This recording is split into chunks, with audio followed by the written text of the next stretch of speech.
नाजरीन आदाब, आज हम अपने दर्शकों को एक ऐसी शख्सियत के साथ रूबरू कराने जा रहे हैं जिनका नाम है डॉक्टर नौहरा शेख। हालांकि नौहरा शेख किसी तारुफ की मोहताज नहीं है। हम उनसे बातचीत का यह सिलसिला शुरू करें इसके पहले हम चंद बातें उनके बारे में अपने दर्शकों को बताना चाहते हैं। Doctor Nowhera Shaikh Heera group of companies की MD एवं CEO हैं।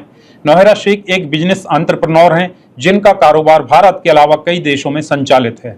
वह एक सोशल एक्टिविस्ट भी हैं। डॉक्टर शेख एक एजुकेशनिस्ट भी हैं जो कई तालीमी इदारों को संचालित कर रही हैं।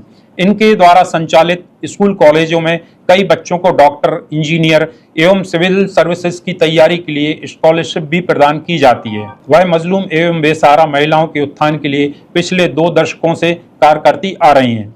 आइए हम आपसे मुलाकात कराते हैं डॉक्टर शेख की। गुड इवनिंग मैम, आप कैसी हैं? जी ठीक हूँ मैम, हाल ही में आपका एक वीडियो सोशल मीडिया पर बहुत तेजी से वायरल हो रहा है जिसमें आप कुछ पुलिस ऑफिसर्स व कुछ बिल्डर्स के साथ वाद विवाद करती हुई नजर आ रही हैं। आप हमारे दर्शकों को बताइए क्या मामला है? जी, ये मामला जो है अपने ही केस को लेकर था और खासकर से जो हीरा ग्रुप के केसेस हुए, जो भी केसेस थे वो इलीगल FIR करके यहाँ पर हाईकोर्ट ने आर्डर दिया और हाईकोर्ट के आर्डर के बाद हमने जो है सुप्रीम कोर्ट में भी जो है उसको फाइट किया और फाइट करने के बाद सुप्रीम कोर्ट में कुछ लोगों ने जो है कुछ मुद्दा उठाए कि जो भी कंपनी के इन्वेस्टर हैं, देन लेन रहेगा तो वो किस तरह से आप जो है उनको दिया करेंगे।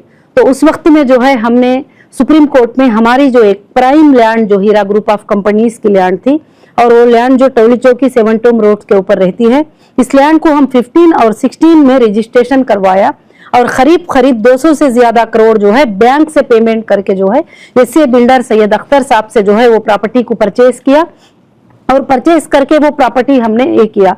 तो उसके बाद मैंने सुप्रीम कोर्ट में कहा कि कुछ लोग कहते हैं कि इतने देना है, कुछ लोग कहते हैं कि 100 करोड़ देना है, कुछ लोग कहते हैं 1 करोड़ देना है, कुछ लोग कहते हैं कि 5000 करोड़ देना है, कुछ लोग कहते हैं कि 50,000 करोड़ देना है, कि जबकि कंपनी के पास किसी के पास भी ऐसा कोई एविडेंस, कोई प्रूफ नहीं था। तो ये 29 जो भी लोग FIR करे थे उनको भी उतना पेमेंट कंपनी ने देना नहीं था। तो मैंने सुप्रीम कोर्ट को ये कहा है कि अगर देना लेने का मामला भी है तो हम जो है हमारे पास एक प्राइम लैंड है कंपनी की और उस लैंड को जो है मैं सेल करूंगी और सेल करके मैं डिपॉजिट कर दूंगी किसके पास? सुप्रीम कोर्ट के पास। और मैं उसके बाद जो है कि लैंड के जो भी पेमेंट आएंगे तो मैं जिसको भी लेना देना है, मेरा अंडर मेरे फैमिली है, जितना भी हीरा ग्रुप है आज भी मैं उनको मेरी फैमिली मानती हूँ, पहले भी मानती थी, आज भी मानती हूँ। तो मैंने कहा कि अगर उनको देना है तो मैं तो किसी बैंक को कर्जा नहीं हूँ, किसी आम इंसान को कर्जा नहीं हूँ, तो ये सेल करके जो है देंगे। तो उसके बाद जो है वहां पर कुछ लोगों ने, एक 10 नवाबों ने जो है आकर कहा कि ये लैंड जो है ये डिग्री मिली हुई है और ये डिग्री के ऊपर है ये लैंड वगैरह वगैरह। तो सुप्रीम कोर्ट में 6 महीनों तक उस लैंड के ऊपर डिस्कशन रहा और वकीलां खड़े रहे और आर्ग्यूमेंट चलता रहा और आर्ग्यूमेंट चलता जैसे रहा तो सुप्रीम कोर्ट ने जो है आर्डर दिया, आखिर में डिमार्केशन करने का आर्डर दिया। उस पर डिमार्केशन किया तो डिमार्केशन में डिक्लेयर किया गया कि लैंड डिग्री वालों की कितनी है, किसकी कितनी है, कुछ भी हो, हीरा ग्रुप की जो लैंड है वो 33,000 स्क्वायर यार्ड लैंड जो है हीरा ग्रुप की है। उसके बाद जज साहब ने जो है उसको सेल कर लेने का हमें परमिशन दे दिए। लैंड हमारे पोजीशन में थी, सब कुछ भी था। उसके बाद यहाँ पर जो है कुछ लोग उसके पीछे जो हड़पना चाहते थे, पहले से हीरा ग्रुप के ऊपर जो केसेस कराए, उनका मतलब ये नहीं था कि लोगों को इंसाफ दिला दे, लोगों को पेमेंट दिला दे, लोगों को ये कर दे। उनका मकसद ये था कि हीरा ग्रुप के इतने सौओं के हजारों करोड़ के प्रॉपर्टियों को हड़प लें और किसी ना किसी तरह से हड़प लें। अब देखिए, कंप्लेंटर जाके कंप्लेंट लिखता है कि मुझे जो है मैंने हीरा ग्रुप में ये पैसे इन्वेस्ट किया है और हीरा ग्रुप ऑफ कंपनीज ने मुझे 2 लाख रुपए देना है, 2,50,000 रुपए देना है वगैरह। मगर वहां पर पुलिस एक्ट लगा देती है, जो एक्ट दुनिया में किसी पर लगाना नहीं चाहिए वो भी लगा देती है, मतलब उसका कुछ मतलब नहीं है कंप्लेंट का वगैरह। तो ये तो मैं नहीं कहती हूँ, ये हाईकोर्ट ऑफ तेलंगाना ने डिक्लेयर करके ये सारे FIR इलीगल हैं करके बोल के डिक्लेयर किया। हाईकोर्ट का आर्डर हुआ तो वो आर्डर को लेकर जो है हमने सुप्रीम कोर्ट को गए। सुप्रीम कोर्ट ने आज वो आर्डर दे दिया। देने के बाद में जब मैं हमारी लैंड के ऊपर वहां पर मैं जाती हूँ तो वो लैंड के ऊपर जो है वहां पर मैं कॉल करती हूँ, 100 को पुलिस को कॉल करती हूँ कि यहाँ पर जो है मेरी लैंड के ऊपर ED के अटैचमेंट में है लैंड, इन्फोर्समेंट ऑफ डायरेक्टरेट नहीं है, 34,000 स्क्वायर यार्ड को भी अटैचमेंट किया है, 2019 में अटैच किया है। और अटैचमेंट जब किया था तो जो है कि कोई वहां पर बिल्डिंग नहीं थी, कुछ भी नहीं था, कुछ नहीं था।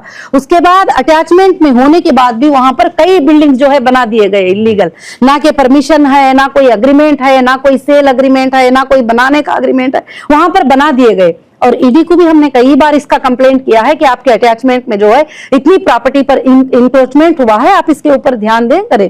तो उसके बाद फिर हम जाते हैं, इस तरह से आने के बाद भी वहां पर जो है जुल्म करते हैं, पुलिस आती है, हटा देती है, अपने सिक्योरिटीज को हटा देती है वहां से।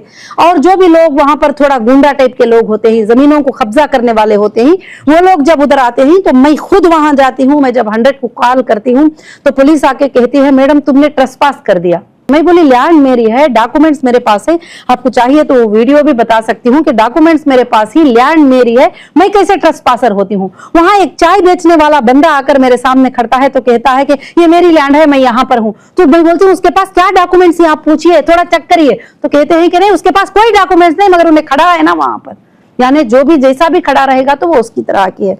तो ऐसी चीजें जो है काफी चीजें चल रहे थे। फिर उसके बाद वहां पर पुलिस आकर कहती है कि आप लोग नहीं आएंगे क्योंकि ईडी के अटैचमेंट में है, जबकि सुप्रीम कोर्ट ने पूरा ऑर्डर कर दिया, जज साहब ने पूरा ऑर्डर कर दिया उसके लिए, सेल के लिए कि सेल करें। सबसे पहला मसला जो है इन्वेस्टर का है, तो वहां पर सुप्रीम कोर्ट का मुद्दा भी, हमारा मुद्दा भी क्लियर है कि पहले हमारी फैमिली को, हमारे मेंबर को, हीरा ग्रुप के मेंबर को जो है कि पेमेंट क्लियर हो जाए। और पूरा हीरा ग्रुप जानता है कि सिर्फ एक प्रॉपर्टी अगर वो सेल हो जाएगी तो सब लोगों के मसले, जिनके भी देन लेन के मसले हैं, वो टोटल के टोटल मसले जो है इंशाल्लाह क्लियर हो जाएंगे अल्लाह के फजलो करम से। तो यहाँ पर मुद्दा बहुत अच्छे से समझ में आता है कि ये लोगों ने जो ये प्रोपेगेंडा किया था, ये जो बदनामियां किए थे, इन प्रॉपर्टियों की वजह से किए थे, ये पैसों को हड़पने की वजह से किए थे, इलीगल हमारे चीजों को लेने की वजह से किए थे।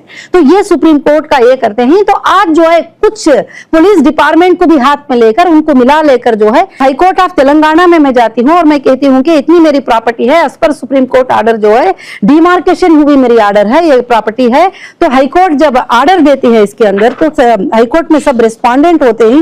हाईकोर्ट जो है कि यहाँ पर क्लियरली मेंशन करके कहती है कि 33,000 स्क्वायर यार्ड जो लैंड है, ये पीसफुल पोजीशन में जब है, इनके लोग जिसके अंदर हैं, तो इसमें कोई भी जो है इन्वॉल्व नहीं हो सकते, पुलिस तो सिविल मैटर में इन्वॉल्व नहीं हो सकती।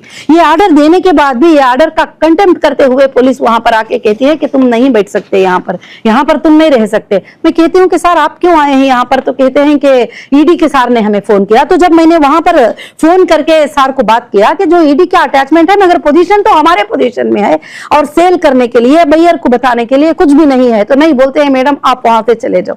तो इस पर अब जरूर से जरूर बात होगी। और ये जो कंटेम्प्ट कर रहे हैं हाईकोर्ट के ऑर्डर्स का, सुप्रीम कोर्ट के ऑर्डर्स का, ये कोर्ट्स देख रहे हैं। अगर सुप्रीम कोर्ट के ऑर्डर को, हाईकोर्ट के ऑर्डर को अगर कोई हिंदुस्तान में मानता नहीं है, इंडिया में मानता नहीं है, तो फिर किसी की भी बस की बात नहीं चलेगी। और आज हम कोर्ट के ऊपर भरोसा करके, इंडियन कॉन्स्टिट्यूशन पे भरोसा करके मैं लीगल के लिए फाइट करती आ रही हूं और अभी भी करती रहूंगी इंशाल्लाह।